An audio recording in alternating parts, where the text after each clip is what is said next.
Hey guys, wanted to give you a little video, so show you what we're working on. So Duke is what we call a very situational based dog. So he's really good on walks because he knows he's supposed to heel. He knows what he's supposed to do. He's really good in public because he knows what he's supposed to do.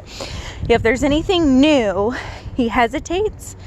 And so that's one thing that we want to work on, is breaking him of that pattern style training. So that's partly just personality. He gets in a rhythm and it's hard for him to change that.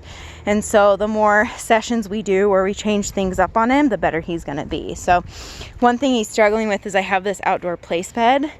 The first couple of times I have walked over to it, he just puts himself on. So now most people would be like, oh, he's being good, and he is trying to be good, but the problem with that is we don't want him doing things like that in public. When we say heel, so heel.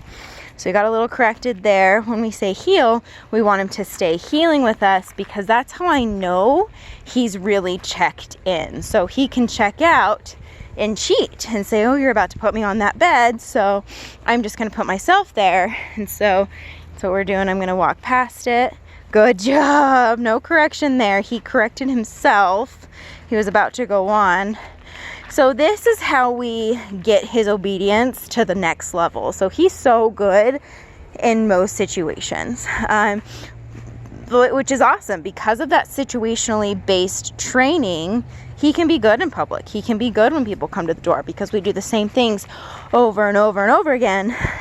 And he can be good at his task work because we do the same things over and over again. But I also want to make sure that he's thinking about what we're saying.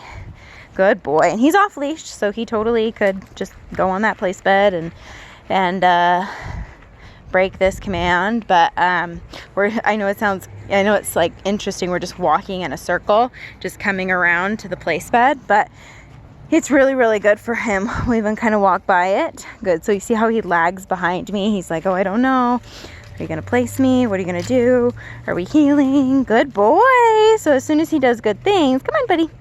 We want to be encouraging. Make sure he understands, like, you're doing it. You're doing good things. So, but that's where we're at as far as obedience goes. We want to make sure that he understands just that situational stuff. Like, you heel when I ask. You place when I ask. And you don't get them mixed up. Good boy. Same with sits and downs. You sit when I ask, you down when I ask. So that way he doesn't get confused. Duke down. Good boy. Good job. Good. Heel. Come on. Good boy. So one thing we're having him do is come around on the heel. That's going to make it really nice in public. So I'll work with that with you guys in the go home session. My plan is to do some public access in the go home session, do some task work. So we'll talk about that as it gets closer in November, but good job, Duke. Place. He's like, are you sure? Good boy. Good job. This is also how you get him to be tired. Duke, heel.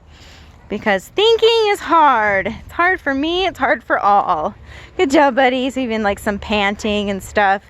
He's dealing with a little bit of stress.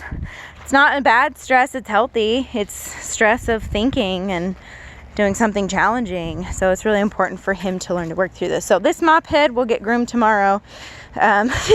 He is so shaggy. We brushed him out a couple times, but that hair just curls. Heel. Good boy. I know, we got trash on the ground.